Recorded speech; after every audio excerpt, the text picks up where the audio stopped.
अस्सलाम वालेकुम। तो हम पढ़ रहे थे upper limb anatomy. Upper limb anatomy में हमने पहले स्ट्रक्चर्स पढ़ लिए थे हैंड के।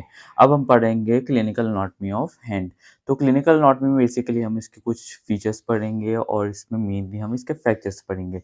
तो फर्स्ट फ्रैक्चर हमारे पास आ जाएगा, जो हमारी फर्स्ट बोन है, जो प्रॉक्सिमल रो की फर्स्ट बोन है, स्केफॉइड बोन, ये उसका फ्रैक्चर होगा। अब ये फ्रैक्चर क्या हो सकता है? दोनों तरफ़ा हो दो तरफ़ा हो सकता है। इसके अंदर क्या हो सकता है? पॉसिबल है कि फ्रैक्चर के अंदर नर्व जो है वो डैमेज हो सकती है, पॉसिबल है इसमें नर्व डैमेज ना हो। तो अब इसके फीचर्स देख लेते हैं, उसके बाद इसके नर्व और इसकी जो फ्रैक्चर है उसके बारे में बात करेंगे। तो जो कॉमनली फ्रैक्चर होने वाली कार्पल बोन है, ये वो स्केफॉइड बोन होगी। स्केफॉइड बोन क्या है? कॉमनली फ्रैक्चर होने वाली बोन है। इसके बाद क्या है कि ये फॉल करने से कैसे ब्रेक ब्रेक कैसे होगी? आउटस्ट्रेच हैंड पे जब हम फॉल करेंगे तो स्केफॉइड बोन जो है वो फ्रैक्चर होने के चांसेस होंगे। इसमें पेशेंट के सिम्पटम्स क्या होंगे? टेंडरनेस होंगे और पेशेंट को स्वेलिंग होंगे। एनाटॉमिकली पेशेंट को स्नफ बॉक्स होगा। ऐसे सिम्पटम्स आएँगे पेशेंट को। इसके अंदर अगर तो दोनों तरह का, मैंने जैसे कि पहले बताया है कि फ्रैक्चर हुआ, अगर तो इसके अंदर फ्रैक्चर के दौरान जो नर्व्स हैं वो डैमेज ना हुई, तो पेशेंट को विदाउट एनी नेक्रोसिस क्या होगा? पेशेंट को सिर्फ फ्रैक्चर होगा। लेकिन अगर पेशेंट को क्या हुआ, अगर इसकी जो नर्व्स है, जो यहाँ पर सप्लाई करने वाली हमारी न्यूट्रिएंट नर्व है, न्यूट्रिएंट नर्व डैमेज हुई, जिसकी वजह से पेशेंट को क्या हो जाएगी? नेक्रोसिस होगी। नेक्रोसिस एवास्कुलर नेक्रोसिस होगी। किसकी? बोन, और बोन की जो बॉडी है उसकी नेक्रोसिस होना स्टार्ट हो जाएगी। तो ये इसका फीचर होगा। पेशेंट को सिर्फ टेंडरनेस फील होगी पेशेंट को, और उसके अलावा पेशेंट की जो रिस्ट है मेनली उसकी स्वेलिंग होगी। जो नेक्स्ट हमारे पास आ जाएगी, इसी के साथ हमारी नेक्स्ट बोन आ जाती है लूनेट बोन, जो लूनर शेप्ड होती है।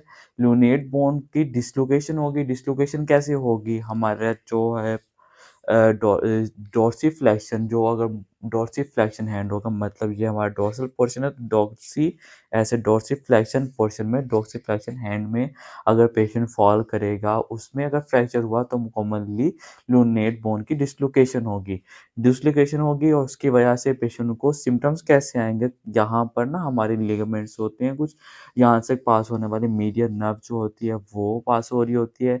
एक सिंड्रोम होता है हमारे पास, कार्पल टनल सिंड्रोम होता है। सम टाइम लूज लिगामेंट की इन्फ्लेमेशन की वजह से कार्पल टनल सिंड्रोम आते हैं due to the suppression of median nerve. उसमें पेशेंट को टिंगलिंग सेंसेशन, पिन की सेंसेशन आ रही होगी, नमनेस की सेंसेशन आती है। सेम वैसे ही इसमें पेशेंट को carpel tunnel syndrome like features होंगे।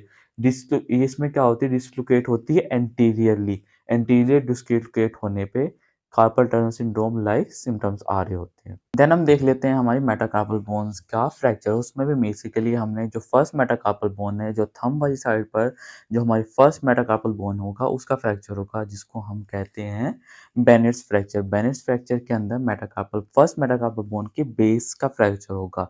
इसकी वजह से क्या होगा? जो थंब होगा वो सेमी फ्लेक्स पोजीशन में आ जाएगा, सेमी फ्लेक्स पोजीशन में आ जाएगा इस फ्रैक्चर की वजह से। अब इस फ्रैक्चर की ना 2 टाइप्स आती हैं। एक वो होती है जिसके अंदर डायरेक्ट वॉयलेंस होती है, एक वो होती है जिसके अंदर इनडायरेक्ट वॉयलेंस होती है।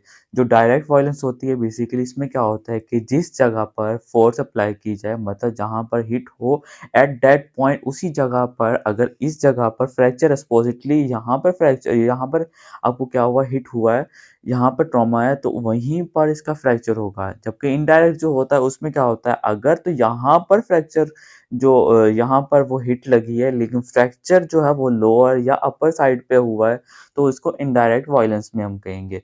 जो डायरेक्ट वॉयलेंस होती है उसमें क्या होता है कि जो हमारी मेटाकार्पल बोन है वो फॉरवर्डली फ्रंट साइड पर आगे को मूव करेगी।